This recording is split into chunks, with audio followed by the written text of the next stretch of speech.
এই স্বাধীনতা সংগ্রাম দুটো পর্যায়ে মূলত হয়েছিল, একটা সশস্ত্র বিপ্লব, একটা সশস্ত্র সংগ্রাম, আর একটা নিরস্ত্র সংগ্রাম।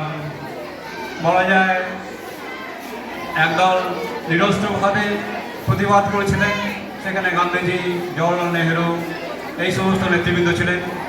আর একটা যেটা সশস্ত্র বিপ্লব, সেখানে ছিলেন নেতাজি, সুভাষচন্দ্র বসু, ক্ষুদিরাম, প্রফুল্লচারী, বিনয় বাদল, দীনেশ, অরবিন্দ ঘোষ এই সমস্ত নেতৃবৃন্দ। এই সশস্ত্র এবং নিরস্ত্র দুই আন্দোলনের যৌথ উদ্যোগে দীর্ঘ প্রায় 200 বছর ইংরেজদের শাসনের অধীনে থেকে দীর্ঘ সংগ্রামের পর সেই 1947 সালে আমরা পেয়েছি স্বাধীনতা। তোমাদের সবাইকে শুভেচ্ছা জানিয়ে আমি আমার বক্তব্য শেষ করছি। বন্দে মাতরম।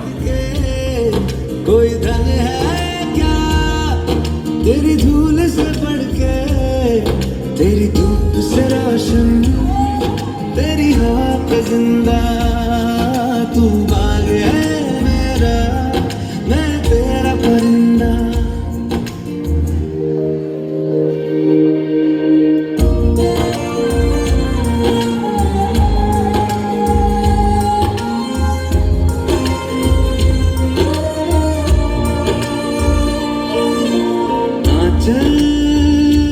तेरा रहे रंग बिरंगा ऊंचा आसमां से तेरा तिरंगा, जीने की इजाजत दे दे या हुक्म शहादत दे दे, मंजूर हमें जो भी तू चुने। रेशम का हो मधुशाला या कफन सिपाही वाला, ओढ़ेंगे हम जो भी तू बुने। করেছি উচ্চারণ বন্দে মাতরম, বন্দে মাতরম।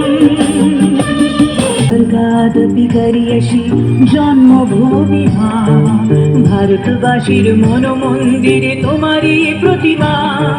স্বর্গাদপি গরিয়সী জন্মভূমি মা, ভারতবাসীর মন মন্দিরে তোমারই প্রতিমা।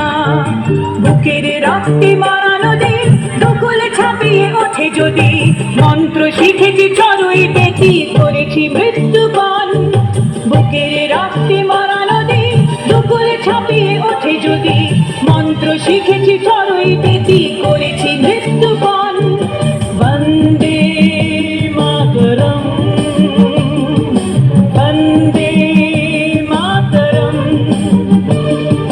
তেরঙ্গা পতাকা ওড়ে নিশান, আকাশে বাতাসে বাজে দিশান, কণ্ঠে এগিয়ে যাবার গান করেছি উচ্চারণ। বন্দে মাতরম,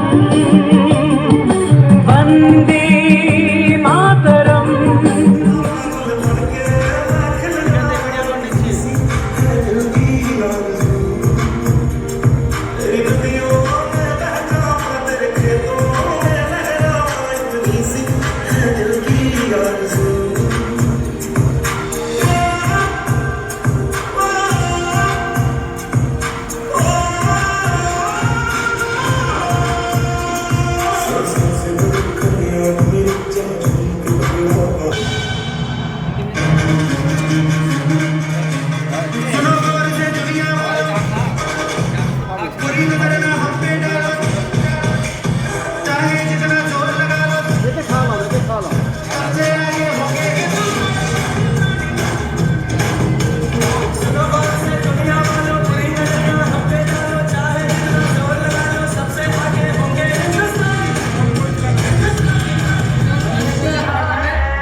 স্বাধীনতা সংগ্রামের যে কাহিনী, সেটা সত্যি খুব একটা সহজ সরল পথে ছিল না।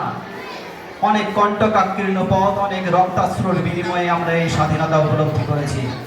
একদিকে যেমন স্বাধীনতা সংগ্রামীদের সশস্ত্র আন্দোলন, অপরদিকে তেমনই কবি সাহিত্যিকদের বজ্র কঠিন রচনা, এই সমস্ত কিছুর মধ্যে দিয়ে যেন ব্রিটিশ সরকারের ভিত নড়ে গিয়েছিল।